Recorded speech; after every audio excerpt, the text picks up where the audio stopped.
Imagina por un instante que el tiempo se detiene y te encuentras frente a las puertas de una de las joyerías más exclusivas del Madrid de la posguerra.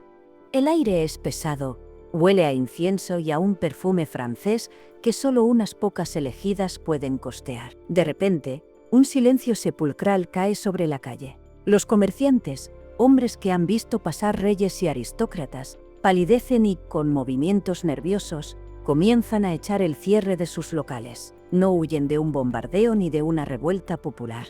Huyen de una mujer de mirada gélida, cuello adornado con hileras de perlas perfectas y una voluntad que ha sido capaz de doblegar el destino de una nación entera. Ella es Carmen Polo, la mujer que durante casi 40 años no solo fue la esposa del dictador, sino la verdadera dueña de las sombras de un país que se desangraba mientras ella contaba diamantes. Hoy vamos a desentrañar la historia que los libros oficiales intentaron maquillar, la crónica de una ambición que no conoció límites y de un expolio que dejó cicatrices permanentes en el patrimonio de todos los españoles. Prepárate, porque lo que vas a escuchar sobre la mujer apodada como la Collares te hará cuestionar todo lo que creías saber sobre la sobriedad del régimen franquista. La historia de España en el siglo XX es un laberinto de secretos familiares y poder absoluto. Pero en su centro neurálgico siempre estuvo ella. María del Carmen Polo y Martínez Valdés no nació siendo una reina, pero desde que abrió los ojos en el seno de la alta burguesía asturiana, el 11 de junio del año 1900, su destino parecía estar marcado por una estrella de arrogancia y distinción. Nacida en una Oviedo que todavía conservaba los ecos de la Restauración, Carmen no era una niña común. Hija de Felipe Polo y Flórez de Bereterra, un abogado cuya influencia se extendía por toda la región gracias a sus vastas propiedades, y de Ramona Martínez Valdés, la pequeña Carmen aprendió pronto que el apellido era la única armadura válida en una sociedad estamental. Sin embargo, la vida, que suele cobrar peajes caros a quienes más aspiran, le asestó un golpe brutal cuando apenas tenía 13 años. La muerte de su madre no solo fue una tragedia emocional, fue el catalizador que endureció su carácter para siempre. Bajo la tutela de su tía Isabel, una mujer de una rectitud casi militar, Carmen fue moldeada en los pasillos de las Ursulinas.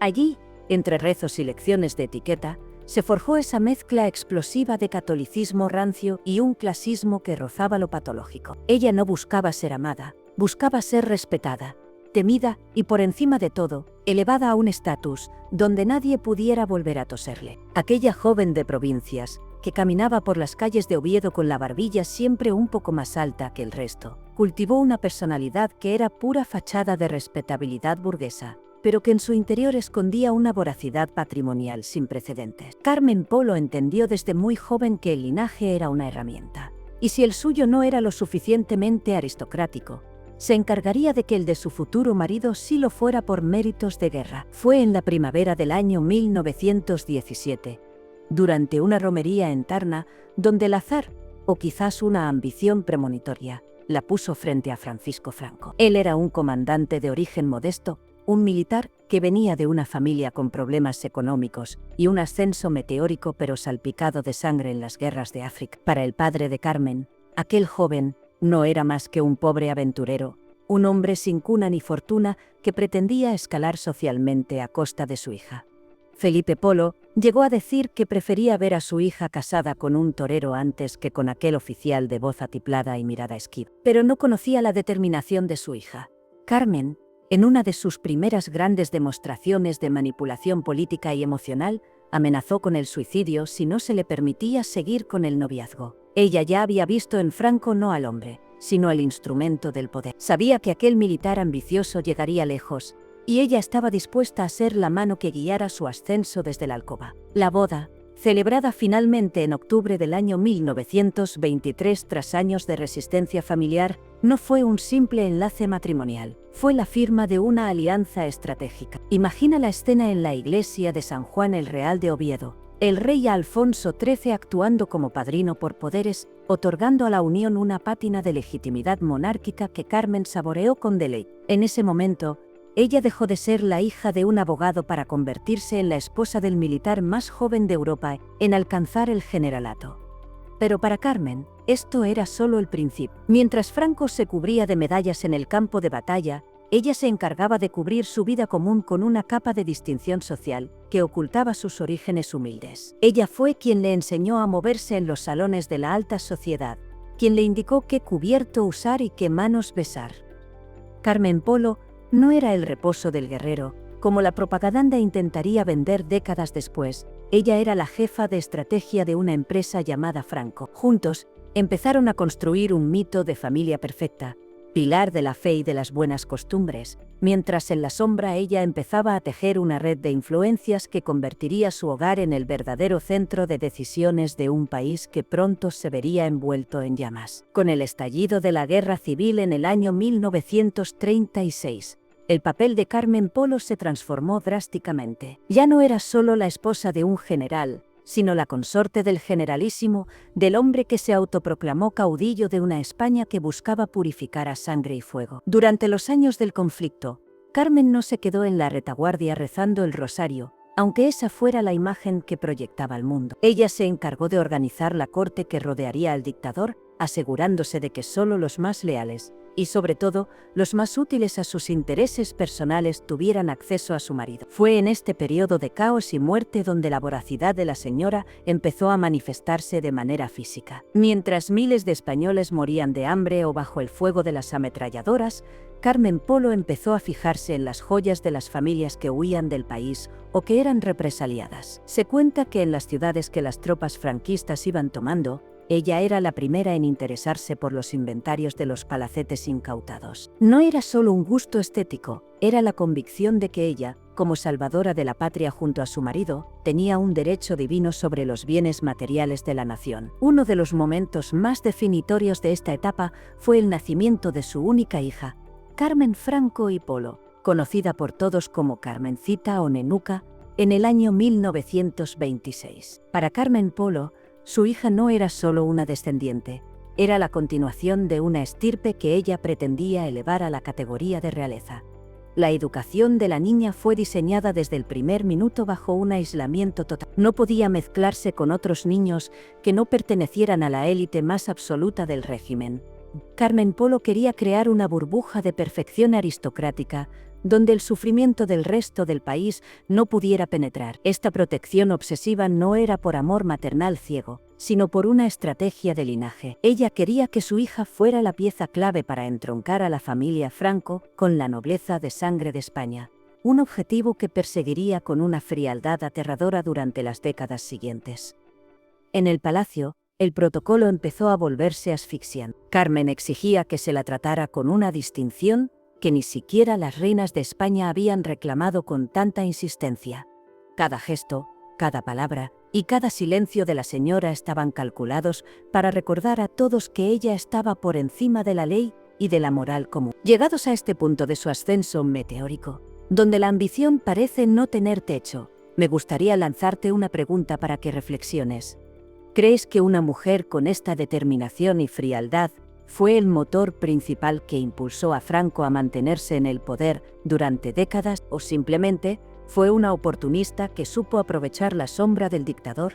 Déjame tu opinión en los comentarios, porque la influencia de Carmen en las decisiones políticas de su marido es uno de los temas más debatidos por los historiadores modernos. A medida que la guerra llegaba a su fin en el año 1939, Carmen Polo ya no era la joven ovetense que amenazaba con suicidarse por amor. Se había convertido en una mujer de Estado, capaz de manejar los hilos de la censura y de la imagen pública con una maestría envidiable. Ella entendió antes que nadie que el régimen necesitaba una fachada de espiritualidad y caridad para ocultar la represión brutal que se estaba llevando a cabo en las cárceles y en las cunetas. Por eso, potenció su imagen de mujer piadosa, siempre con el rosario en la mano y la mantilla negra en los actos religiosos, mientras por otro lado supervisaba la creación de instituciones de control social. El contraste era brutal. La mujer que presidía mesas de caridad para los huérfanos de guerra era la misma que, en la intimidad del Pardo, empezaba a planear cómo convertir el patrimonio nacional en su herencia familiar privada. Su mente funcionaba como un libro de contabilidad donde cada favor político se traducía en una joya, un mueble antiguo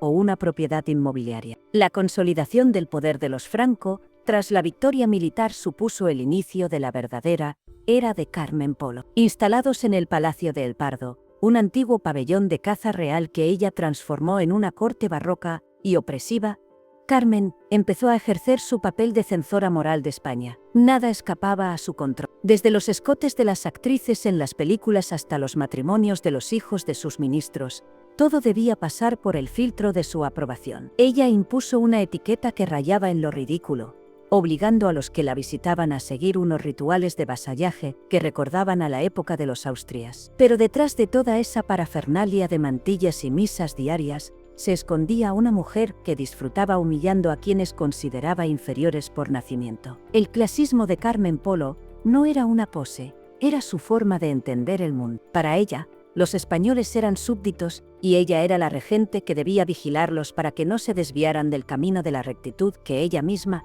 en su opulencia y su falta de escrúpulos patrimoniales, ignoraba sistemáticamente. Este es solo el comienzo de su reinado en la sombra, un reinado que pronto encontraría su símbolo más polémico en las piedras de un pazo gallego y en los escaparates de las joyerías madrileñas. Si la primera etapa de su vida fue la construcción de un pedestal, la segunda fue el saqueo sistemático de todo aquello que brillara sobre la geografía española. Instalada ya con comodidad en las estancias del Palacio del Pardo, Carmen Polo dejó de ser una aspirante para convertirse en una fuerza de la naturaleza ante la que nadie se atrevía a interponerse. El país, sumido en los años del hambre, la autarquía y las cartillas de racionamiento, veía cómo la figura de la señora se envolvía en pieles de bisón y perlas de un tamaño que insultaba la miseria de las calles. Pero no era solo una cuestión de estética, era una cuestión de propiedad. Carmen Polo no quería solo lucir las mejores galas, quería que España entera fuera su joyero personal. Fue en esta época cuando el nombre del Pazo de Meirás comenzó a sonar no como una residencia, sino como un monumento a la coacción. Imagina el año 1938,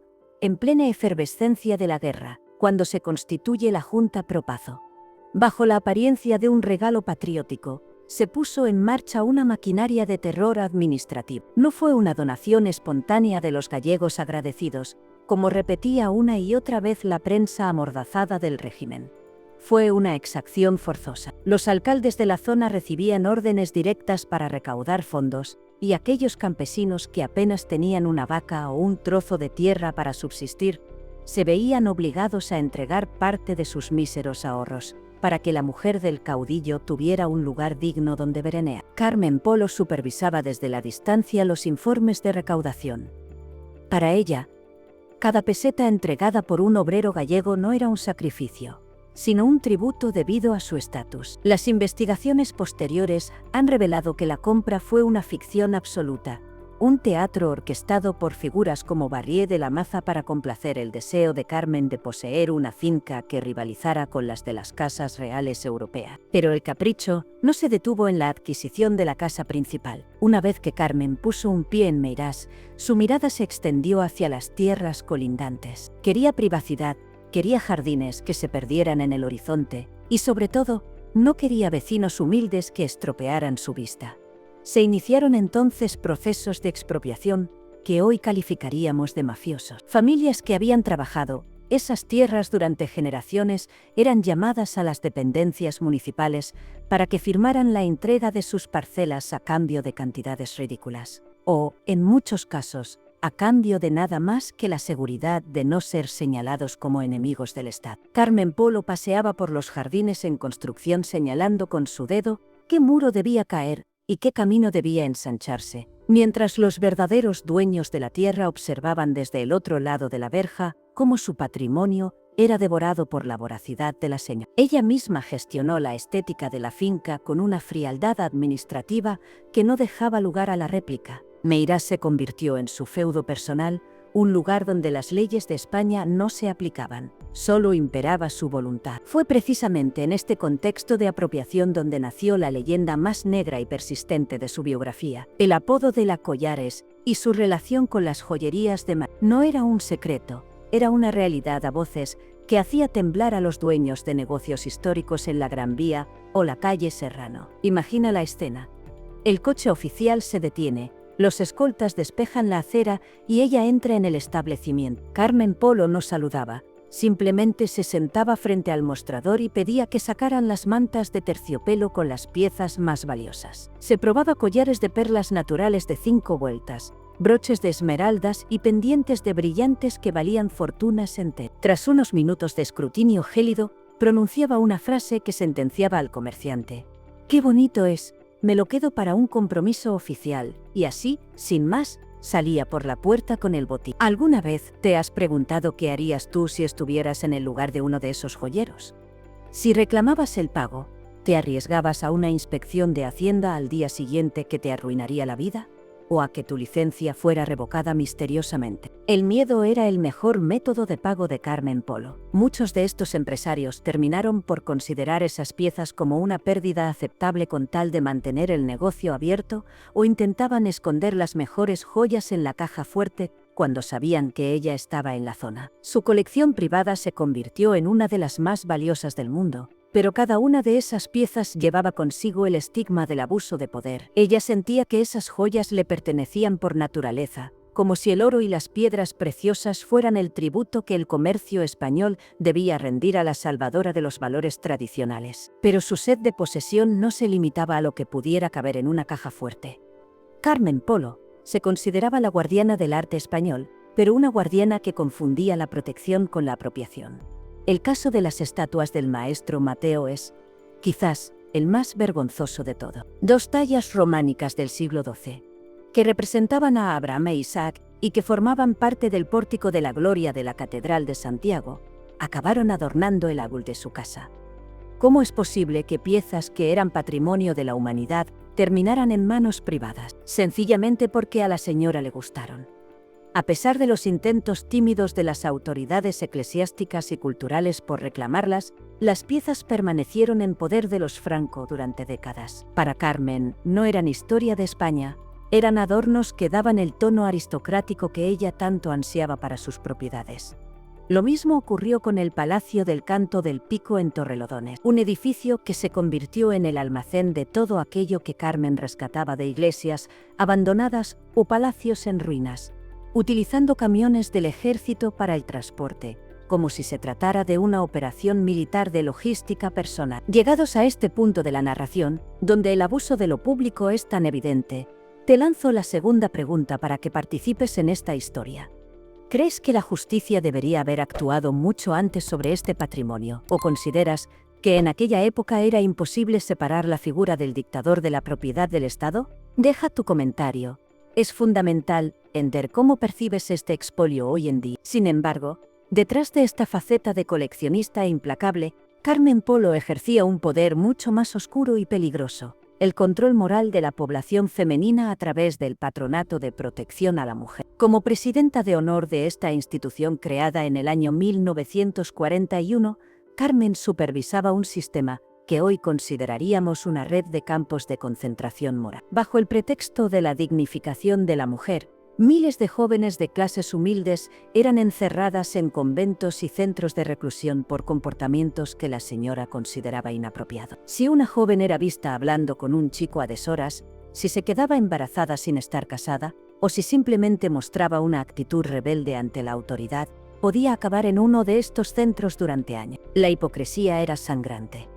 Mientras Carmen Polo acumulaba lujos robados y vivía en una opulencia desenfrenada, dictaba sentencias morales sobre las hijas de los trabajadores. El patronato era el brazo ejecutor de su visión de una España estamental y puritana, donde la mujer debía ser sumisa, callada y devota. Miles de testimonios de mujeres que pasaron por esos centros hablan de humillaciones, trabajos forzados, cortes de pelo punitivos y una privación absoluta de libertad, todo bajo la supervisión nominal de la mujer más poderosa del país. Carmen Polo era la cara de la caridad en el nodo, pero era la responsable última de un sistema que trataba la pobreza y la falta de recursos como una enfermedad moral que debía ser extirpada mediante el castigo. Ella no veía a esas mujeres como iguales, sino como seres descarriados que necesitaban la mano dura de una madre superiora para no contaminar la sociedad perfecta que ella creía estar construyendo. En el Palacio de El Pardo, su control se extendía también a la política activa,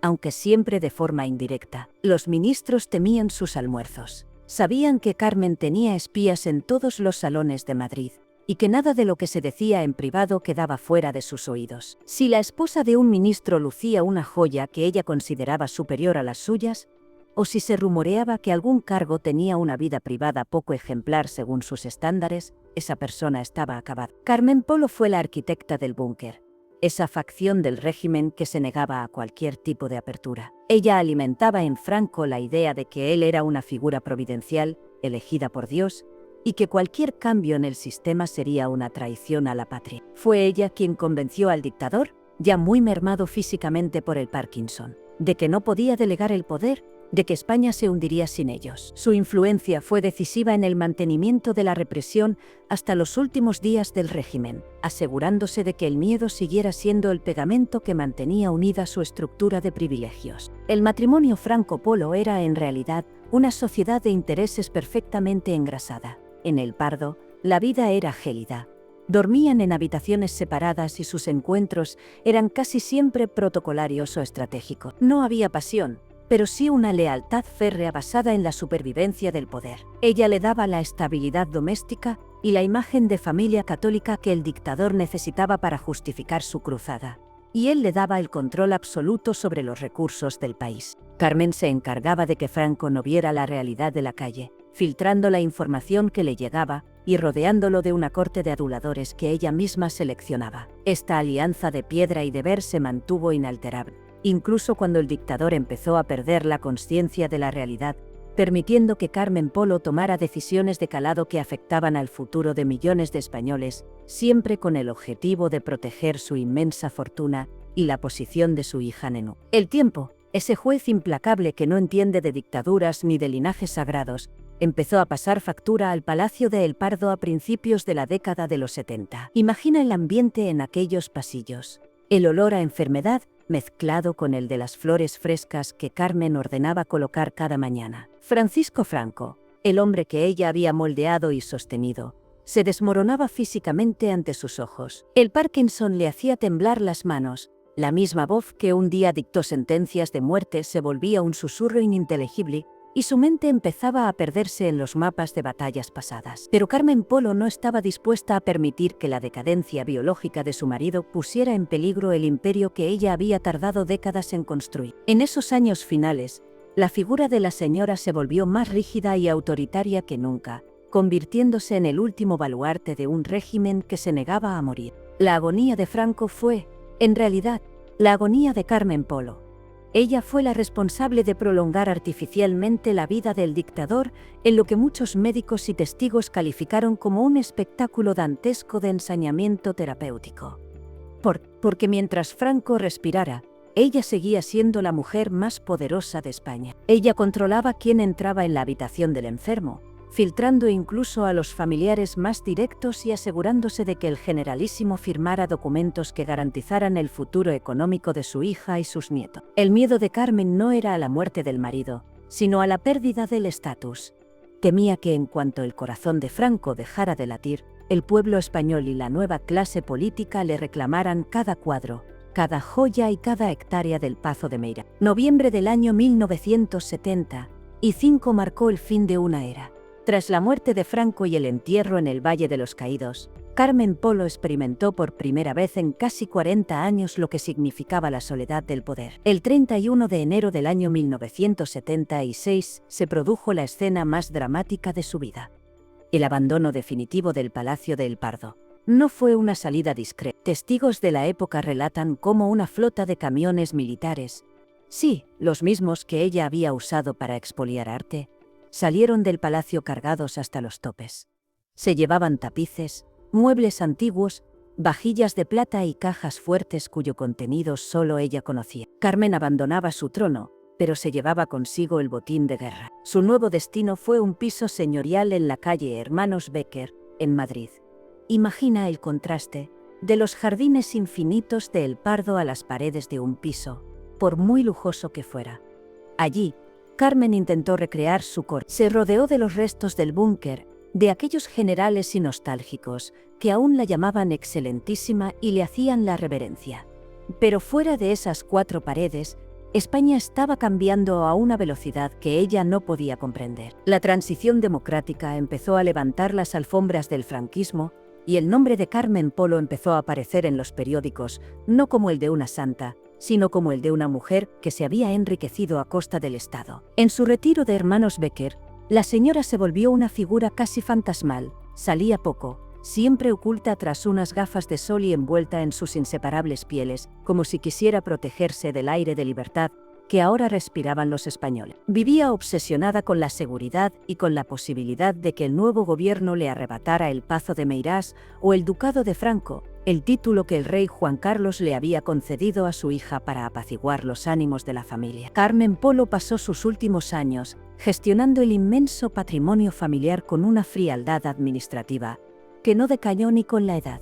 No hubo arrepentimiento. No hubo una sola palabra de perdón hacia las víctimas del patronato o hacia los joyeros arruinados. Para ella, todo lo que poseía era el pago justo por los servicios prestados por su marido a la patria. La muerte finalmente la alcanzó en febrero del año 1988, a la edad de 87 años. Murió en su cama, rodeada de las joyas que tanto había amado y de los cuadros que un día pertenecieron a iglesias y museos nacionales. Su entierro fue el último desfile de una España que ya no existía. Pero lo que Carmen Polo no pudo prever fue que su fallecimiento no cerraría las heridas del pasado, sino que abriría la veda para que la historia dictara su veredicto más cruel. Aquella mujer que se creía intocable es hoy recordada por la historiografía moderna como el símbolo de la corrupción institucionalizada y el clasismo más rancio. El legado de Carmen Polo, la Collares, es hoy objeto de batallas judiciales que ella nunca imaginó. La recuperación del Pazo de Meirás por parte del Estado español en años recientes es el símbolo definitivo de la caída de su imperio. Aquellas estatuas del maestro Mateo, que ella consideraba suyas por derecho divino, han tenido que volver a su origen, demostrando que el poder, por muy absoluto que sea, siempre tiene fecha de caducidad. El brillo de sus perlas se ha empañado con el relato de las mujeres encerradas en el patronato y de los campesinos gallegos expulsados de sus tierras. Su vida es la prueba de que la ambición sin escrúpulos puede construir un palacio, pero no puede comprar el respeto eterno de un pueblo. Hemos llegado al final de esta crónica sobre la mujer que susurró al oído del dictador durante décadas.